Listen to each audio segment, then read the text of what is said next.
From Interior Alaska's most trusted news source, this is the Fbx Evening News.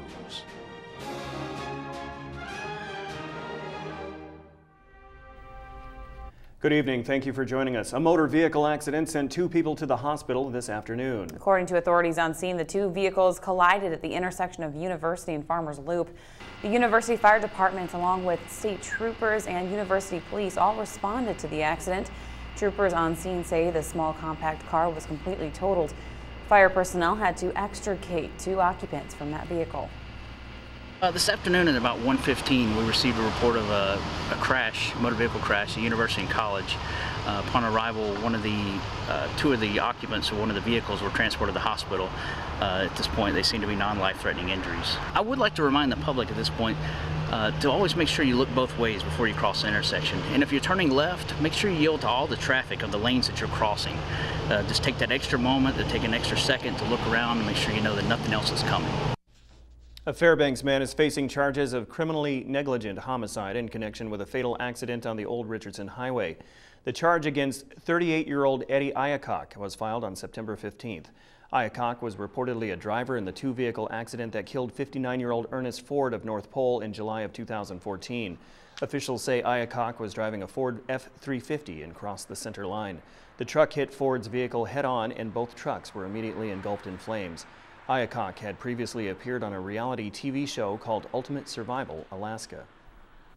The trial of a woman accused of murdering her toddler son has been postponed until next year. 25-year-old Amberlyn Swanson was scheduled to go to trial this week. Due to evidentiary issues, the trial will now be held in March of 2016. According to court documents, the boy died of blunt force trauma to the head and was covered in thermal burns and bruises. Swanson reportedly told police the toddler had been sick for some time and that she took him for a drive to calm him down. She said she fell asleep, and when she woke, she found the front passenger window open and her son outside the car in the snow. Defense attorneys for Swanson have asked to have a polygraph exam entered into evidence. Now, they say Swanson passed the test, something that could help to prove her innocence. The newly appointed University of Alaska president presented his 2017 spending plan to the UA Board of Regents today during a meeting held in Juneau. UA President Jim Johnson has prioritized the completion of the half-finished engineering building located on the University of Alaska Fairbanks campus. Johnson included a $34.8 million request in his proposed $134.8 million capital budget for the 2017 fiscal year in efforts to complete the final construction by spring of 2018. Johnson's capital request also includes $50 million for deferred maintenance and another $50 million to maintain current facility maintenance needs. The Board of Regents also discussed the tuition rate for the 2016-17 school year, but a specific tuition proposal will be reviewed during their November meeting. Tomorrow, the board will take public testimony and continue the operating budget discussion. 10 years after being exhumed from the grave, a set of remains has been returned to their original burial grounds. In 2004, a team of anthropologists dug up the remains from the Clay Street Cemetery. At the time, it was thought they belonged to the Native Alaskan chief, Nagita. The chief was shot and killed over 100 years ago. However, those remains turned out to belong to someone else. Not only was it not Nagita, but it has since been revealed those remains were that of a female. Yesterday, they were returned to their original resting place. The chair of the Clay Street Cemetery Commission says the woman's name is unknown, but he believes she was buried over 100 years ago in the early 1900s. We determined through the anthropology department, through the detective, myself, that it was a woman that was there. I mean, the pelvic bones and several other of the head and everything, it was absolutely, definitely a woman. We have our founding fathers and mothers buried here, and so I think it's really important to get the accuracy of who is actually buried here. We got 102 headstones sitting there ready to be put in here, thanks to bed tax and thanks to miners and stuff like that. The thing is, you know, this property out here is city property, the land. But the remains, the burials down there are personal properties. Yep. When we come back, there was good news today for business owners along Cushman Street. We'll tell you what that means and what it means for you. Also, in our weekly interiortainment series, tonight we'll focus on a new play that will be making its debut at the Fairbanks Drama Association. These stories and more when we come back. And welcome back. The majority of the Cushman Street construction project is expected to be wrapped up by the end of this month. Paving and sidewalk work are all that's left to do as underground utilities have been put in place. Officials don't expect weather to be an issue moving forward, but say managers are prepared for all situations. The $10 million project is on budget despite several unanticipated construction issues. After work is done, city officials say Cushman will better cater to pedestrians with larger sidewalks, a reduction of driving lanes, and street beautification. City Planning Manager Jackson Fox says stoplights will still need to be replaced in the spring. This project got bid late, and those poles are still being manufactured and shipped here, and they won't make the winter deadline. Temporarily over the winter, we're leaving up the old signals at 1st Avenue, 5th Avenue, 10th Avenue, and Gaffney. And then where there's missing signals at 2nd, 3rd, 4th, 7th, etc., we'll be putting in two-way stop signs on the side avenues. The Alaska Railroad will be making more stops in the Golden Heart City this winter. Midweek trains traveling between Fairbanks and Anchorage will now run from the last week of February through the end of March. Trips will depart from Fairbanks on Tuesdays and return the following day. Now, regular weekend service between the two destinations will continue as scheduled during the winter season between mid-September and mid-May. Prices are expected to remain the same despite the increase in train frequency. Alaska Railroad Director of Passenger Marketing and Reservations Bruce Lalonde says a noticeable rise in demand prompted the change. As everybody knows, up in Fairbanks, the Aurora is big up here, and we saw that our winter trains were very strong during this February, March, April timeframe, and so we thought it just made sense to add some additional service in there. Alaska Railroad provides a great opportunity to get out there in a very safe and soft adventure to experience winter all throughout South Central Alaska and up into the interior. The Ketchikan Borough and the state of Alaska are waiting on the state Supreme Court to make a decision about school funding requirements. A Superior Court judge ruled that it is unconstitutional for boroughs to be required to pay for part of education funding. The justices heard arguments in the case yesterday. Alaska schools get more than $220 million from their local communities each year, according to the state. Now, the state wants the Supreme Court to uphold the statute that requires local contributions for school funding. Today's lawsuit challenges the constitutionality of the ability of the legislature to impose obligations on local communities and have them share a cost. The local government should be able to decide amongst its own competing needs how much it would spend on education versus other needs. Katie Looper has a look at an upcoming show in this week's segment of That's Interiortainment. Tomorrow's opening night for Fairbanks Drama Association's play called Fools. It's a comedic farce set in a fictional town of Russia. Fools has a great ensemble of 10 actors. And there's many people who are veterans and newcomers, and it's very fun to work with them all in their own respective talents. The main character, Leon Tolchinsky, played by Alex Bangle, is ecstatic about landing a teaching job, but no one tells him the town is cursed with chronic stupidity. And if he stays over 24 hours and fails to break the curse, he too becomes stupid. The actors have been rehearsing since August, and they say they've really enjoyed the process of working together as a family. I hadn't met the director or any of the actors, anybody involved, and it's been an absolute thrill. These are really great people, and I'm so glad that I was able to be a part of this community. It's actually a really amazing process. I wish we had one of those time-lapse photography camera things so that we could see where we start, where we're just kind of trying to blunder through our lines initially to where we're actually sort of expressing ourselves on stage.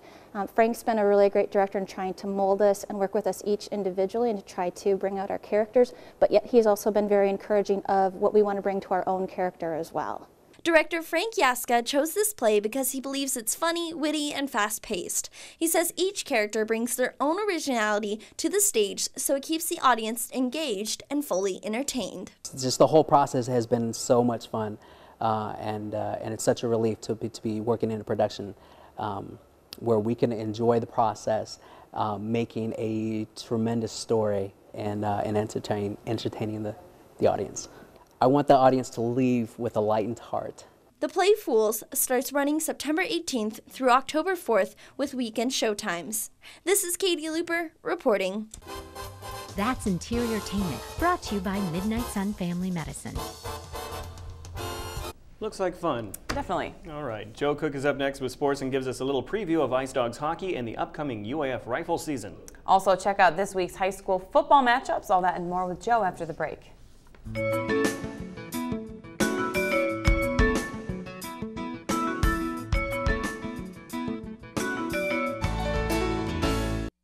Welcome back into your Alaska. Joe Cook here with your local Thursday Sportscast. Fairbanks Ice Dogs will have their first opportunity for a little payback this weekend. The Ice Dogs are in Cloquet, Minnesota to take on the Minnesota Wilderness. The Wilderness won the Robinson Cup last year and swept the Ice Dogs in the Midwest Division Finals. Fairbanks coming off of a sweep. Kenai River Brown Bears, Logan Coombs, Todd Burgess, and Ryan Gorowski are off to a good start. Coombs leads the league with 7 points, while Burgess and Gorowski follow with 6 points. Netminder Andrew Lindgren has 48 saves, and he is 2-0 with a 2.5 goals allowed average. The power play will need to come alive for the Ice Dogs. They are 0 for 9 on power plays to start the year, but they have scored 3 shorthanded goals. This will be the season opening series for the Wilderness. The Alaska Native Rifle team will begin the season where they ended a year ago. This week, the Collegiate Rifle Coaches Association released their first poll. Alaska is second overall. Last season, they were the national runner-up for the 7th time. They lost to the West Virginia Mountaineers by 2 points in the national final. The Mountaineers earned the top spot in the poll. After Alaska, TCU is ranked 3rd, then Kentucky and Nebraska rounds out the top 5. UAF will take on Ohio State in their season opener at home on Saturday, October 17th.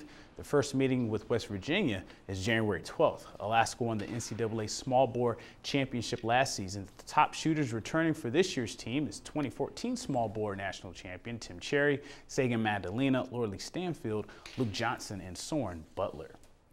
There are just 3 weeks left in the high school football season. This weekend could very well be the most important. Number 5 Owlson, the defending small school state champions. They host number 2 Nikiski this Saturday at 1 o'clock. Both teams are 4-1.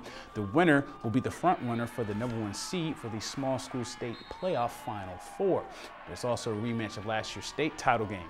West Valley, they host number 5 Colony this Friday night at 7 p.m. Both teams are 1-0 in the Rail Belt Conference. The winner will be the lead dog for the conference title with 1 conference game left after this week for both teams. Monroe will look to improve to 4-1 on the year as they take their ground and pound game to Houston on Saturday. Then Saturday night at 7 p.m. is the highly anticipated Mayor's Bowl at Lathrop Stadium. The Malamutes take on the North Pole Patriots, number 3 in the polls. The teams have been going at it since the Jamboree. The Patriots won 2 straight Mayor's Bowls before Lathrop's 31-13 victory last season. Just 4 weeks into the high school flag football season, and teams are already trying to battle through injuries. Wednesday night, in a wet and rainy Patriot Pride Stadium, North Pole and West Valley went head-to-head. The Patriots had the edge in the first half as their offense was able to generate yards, but the first half went scoreless. Quarterback Alize Anderson for North Pole suffered a leg injury. She did not play the second half. West Valley took advantage. An interception by Leah Rasmussen set up a 27-yard touchdown run by Olivia Shellikins to end the third quarter. Shellikins played through quad and ankle injuries, but she gets the score here. The Patriots were stalled on multiple possessions in the fourth quarter, and Carmen Harris gets another interception after a tip. Good concentration there, and that will seal it for the Pack. West Valley, they bounced back from their first loss in 11 games with a 6-0 win over North Pole. Our defense came together really strong, and we played really well, and we were able to defend really easily. And it was raining outside, so the flags were slippery, but we were able to deal with that. Forget the last play that you messed up on, just regain yourself and do better for the next one and work as a team. We did more like communicating today, and we have 1 loss against us from 11 games, but we're going to try and finish this season with more wins. Here's a quick note on schedule changes in high school tennis. The matches from this past Tuesday, the 15th, have been rescheduled for this Friday. North Pole and Monroe will have their match at the Alaska Club tomorrow at 3 o'clock. West Valley, they're going to host Lathrop at the Dan Ramras Community Tennis Courts next Tuesday at 3 p.m., weather permitting. And that'll do it for sports tonight. Thanks for watching. Mike Schultz is up next after the break with the latest on your weather forecast. And as always, we'll catch you next time. Hello everyone, welcome back into our Thursday night news. This is Mike Schultz with you once again talking about the weather, and I'm just trying to get out from underneath the weather. You can hear my voice is a little different. Anyway, it wasn't too bad today. We're looking for more showers, but they just kind of stayed away. Mainly cloudy skies. That's going to be the trend into the weekend the way it looks right now. Maybe a little cooler temperatures too, so don't be surprised to see a little mixing of snow in the early morning hours in some of the higher elevations. Our photograph today, this one's sent in by Larry Moen. We'll say this line is secure. A good bald eagle seen right on top of the telephone pole there, and making sure that that line is secure. And as always, if you have a photograph to share, send it to photos@ktvf11.com. What a proud-looking bird that is, isn't it? Our high today, 45. The low last night, 40. The record high was 71 in 1995. 15 degrees in 1909. Your sunrise and sunset about 12 hours and 52 minutes of daylight, a loss of 6 minutes from yesterday. On our satellite and radar, an area of low pressure is just kind of sitting around, spinning around slowly counterclockwise, bringing little pockets of moisture across the interior from the east, which is kind of unusual. It looks like most of those will be just mainly hanging up against the Alaska range, so we're not looking for much more rain out of this system as it slowly moves off to the west the way it looks right now. What's going on across the rest of the state? Well, over southeast Alaska, the rain is falling. At Juneau, 50 degrees there, 55 at Ketchikan with more rain. Rain falling at Anchorage, 46 degrees, also raining in Kodiak, 51. Just partly cloudy skies at Cold Bay, 48. Up and down the west coast, looking at clear to partly cloudy skies from Bethel to Nome. And north of the Brooks Range, pretty chilly in Barrow, 29 degrees for their high. Fort Yukon, cloudy and 46. Lower 48 weather, looking at temperatures very comfortable over the western half of the country. Some rain falling over the Pacific Northwest. Not a bad day in Las Vegas, 90 degrees there, 98 in Phoenix. Warm once again in Dallas-Fort Worth, 94 degrees there. Lots of sunshine in Minneapolis. There were some thunderstorms around earlier today across the Minneapolis and Chicago areas. You'll see that on the satellite radar just a little bit. Showers over southeastern sections of the country, and over the northeast, it looks like warm temperatures once again. On the satellite and radar, you can see these storms marching across, pretty healthy, moving across the Chicago area and the Minneapolis area. Down to the south, skies are clearing out very nicely. Over the northwest, a little shower activity going on, and over the southwest, skies are clear. And the overall picture is looking for these storms I was talking about to become locally severe later on tomorrow and tomorrow night. A large area looking at some severe weather with damaging winds and flash flooding expected. And the overall jet stream once again taking a little bit of a dive down to the south, helping to bring the cooler area in from Canada. That's helping to clash with the hot and humid conditions, bringing the thunderstorms and severe weather to the Midwest tomorrow. Otherwise, pleasant conditions over the south and the southeastern sections of the country. Well, all right, once again, we're talking about our kids' weather, and all this week we've been talking with the kids from Arctic Light Elementary School. Tonight, here's a young man with a weather question for me. Hello, my name is Julian. I'm in Mr. Wolf's 6th grade class in Arctic Light Elementary School, and here's my question for the weatherman. Can a snowstorm happen at any time? Well, Julian, obviously the most important thing to have snowstorm is cold temperatures. If you don't have the cold air, you can't have the raindrops freezing and becoming ice crystals, and that's what makes up snowflakes. So obviously the most important time of the year is during the fall and the winter times for any kind of snowfall. And again, thanks to Mount McKinley Bank for sponsoring our kids' weather. Tomorrow night, we're going to have a teacher back to teach with this classroom. She'll be here with an interesting weather fact to share. Here's your forecast for the rest of Alaska for tomorrow. Snow showers for Barrow, mostly sunny skies in Nome. Rain and snow showers expected for Yukon. Here in the interior, looking at scattered showers for Fairbanks and Delta Junction. Some mixed rain and snow is likely in the Healy area. Over southeast Alaska, the rains are going to continue there. Periods of rain in Juneau, scattered showers at Ketchikan. While over to the southwest part of the state, we'll be looking at scattered showers for Cold Bay and Bethel, becoming mostly sunny skies in Kodiak. And over the south central regions, it looks like rain will be spreading all the way across the region, with temperatures very chilly, 47 degrees at Valdez and 49 degrees at Homer. Our forecast for the remainder of the night.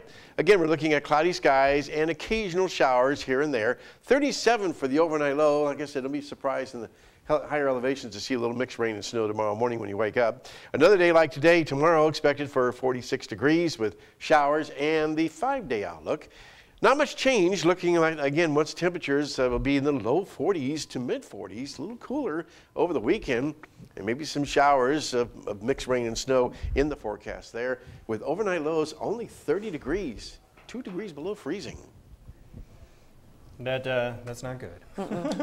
All right, thank you. Winter is coming, people. Yep, that'll wrap up this edition of the Fairbanks Evening News. We're glad you could join us. Tonight on NBC Nightly News, good news today for the stock market as the Fed decided to leave the interest rates alone. That's good news for all of us. That's up next with Lester Holt. Join us here 6 days a week at 6 and 11, or of course online anytime at webcenter11.com. From all of us here at the News Center, have a great night. Night.